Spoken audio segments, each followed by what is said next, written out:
तो श्री पंडरीनाथ भगवान के एक परम भक्त थे श्री नामदेव जी महाराज। नामदेव जी का नाम सुना है सबने? नामदेव जी की बड़ी अद्भुत कथा है। नामदेव जी की जो माता जी थी ना, उनको बिना विवाह के पुत्र प्राप्त हुआ था नामदेव। आप कहोगे कैसे संभव है? यही तो बात है। नामदेव जी की माता जी जब छोटी आयु थी उनकी, सब लोग ध्यान से सुनो, तो मीराबाई की भांति कथा आती है कि उन्होंने भी अपने पिताजी से पूछा कि मेरे पति कौन है, तो पिता ने ऐसी सहज में कह दिया घर के ठाकुर जी को, ये तुम्हारे पति हैं।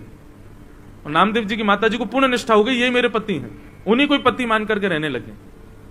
और रोज रोती हैं कि आप मेरे पति हो, इस बात को आप स्वीकार नहीं करते, मैं तो आपको पति मानती हूं, आप मुझे पत्नी नहीं मानती। ठाकुर जी से रोती थी। और ठाकुर जी ने एक दिन प्रसाद दिया और उस कन्या के गर्भ से श्री नामदेव जी प्रकट हुए। महाराज पूरे गांव मोहल्ले और शहर के लोगों ने निंदा करनी प्रारंभ कर दी, लेकिन नामदेव जी की माताजी ने अपने पिताजी से रोते हुए कहा, मैं किसी की सौगंध खा के कहूं पिताजी, ये पुत्र साक्षात विट्ठल भगवान का ही है। आप मुझ पर संशय नहीं कीजिएगा, संदेह मत कीजिएगा। संशय होने लगा लेकिन सबको, तब आकाशवाणी हुई और आकाशवाणी में स्वयं ठाकुर जी ने कहा कि यह बालक हमारा है और नाम ही इसका धन होगा, जीवन पर्यंत ये नाम के आश्रय पर ही रहेगा, इसलिए इसका नाम होगा नामदेव। ऐसे नामदेव जी महाराज। एकादशी की बड़ी निष्ठा थी उनकी।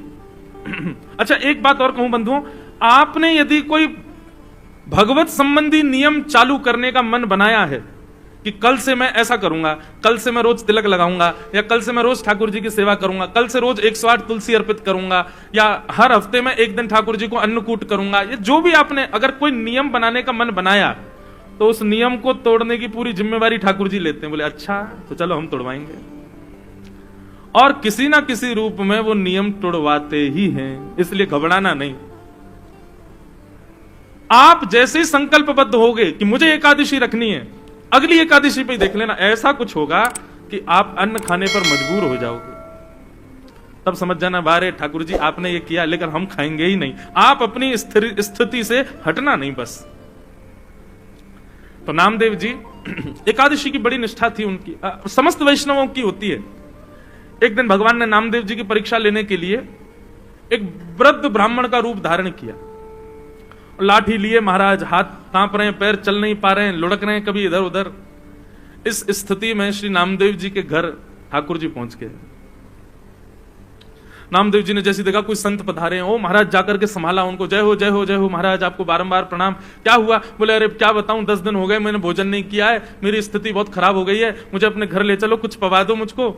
नामदेव जी तुरंत उनको अपने घर लेकर के आए, आसन पर सुंदर बिठाया, चरण आदि धोए। बोले ये सब मत करो भैया, मेरे भूख के कारण प्राण निकल रहे हैं, जल्दी भोजन कराओ।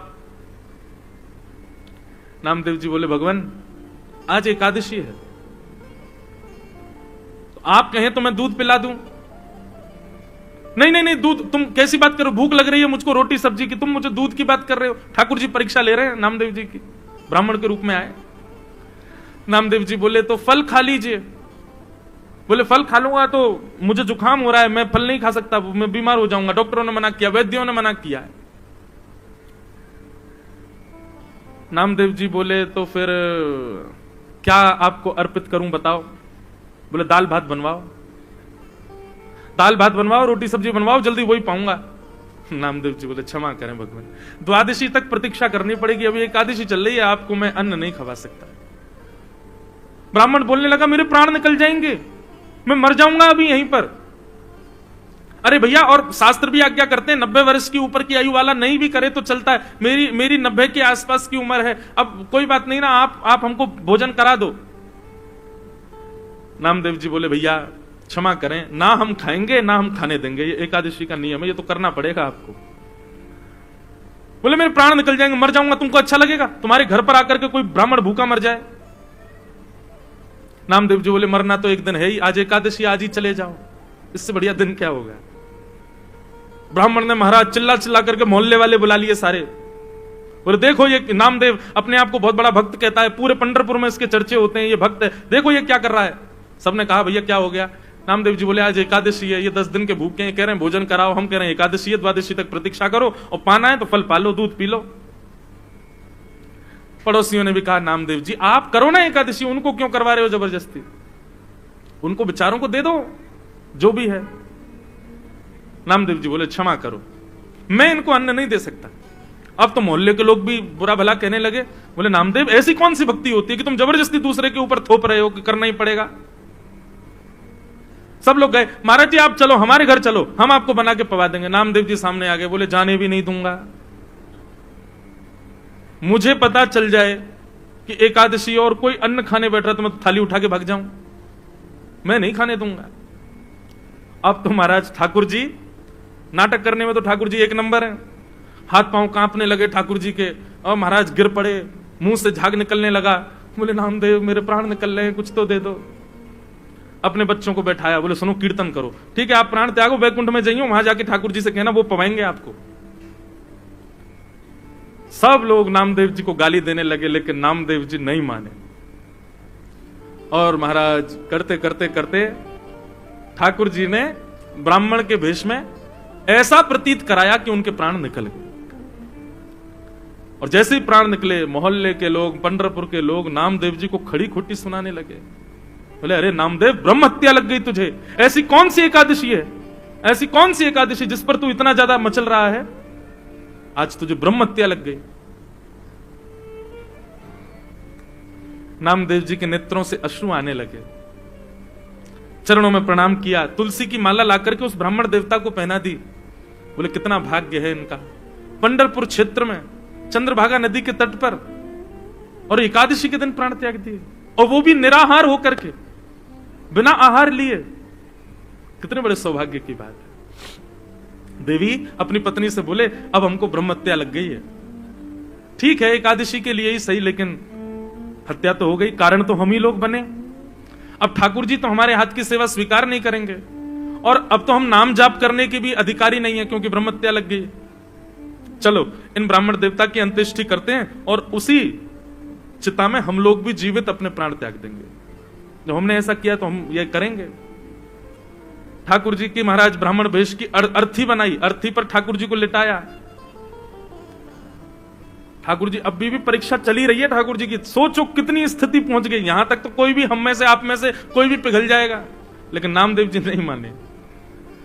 सुंदर चिता लगाई, चिता पर ब्राह्मण देवता को बैठाया, अपने छोटे से पुत्र को बैठा दिया, अपनी पत्नी को बैठा दिया उसी चिता पर, और स्वयं भी बैठ गए, और पंडरीनाथ भगवान का स्मरण करते हुए चंद्रभागा नदी को प्रणाम करके अग्नि का एक सुंदर लकड़ा लेकर के स्वयं चिता में अग्नि लगा करके नामदेव जी हाथ जोड़ करके बैठ गए। जैसे ही अग्नि, अब भी ठाकुर जी सोच रहे थे कि कुछ तो होगा, नामदेव शायद बदल जाए, लेकिन नहीं, नामदेव जी तो पूरे तैयार थे प्राण त्यागने को। जैसे ही चिता की अग्नि नेक ठाकुर जी की कमर पर छुई होगी, सोई महाराज ब्राह्मण देवता तो उठ करके बैठ गए, नामदेव जी को खींच लिया, उनकी पत्नी को खींच लिया, बच्चों को खींच लिया।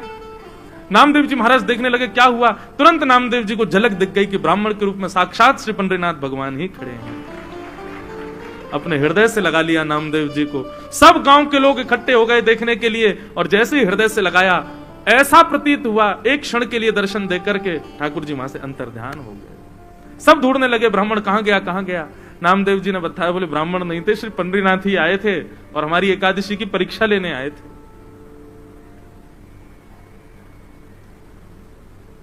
ऐसी बंधुओं, ये निष्ठा है, ये कोई व्रत नहीं है, ये आपका प्रेम है ठाकुर जी के प्रति। उसको प्रेम की तरह ही इजहार करो उसका।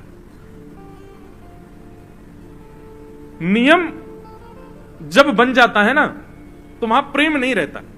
ठीक है एकादशी एक नियम है, पर उसको प्रेम की तरह पालन करो कि हमारा प्रेम है ठाकुर जी के प्रति, कि हम आज आपके लिए हम अन्न नहीं पाएंगे।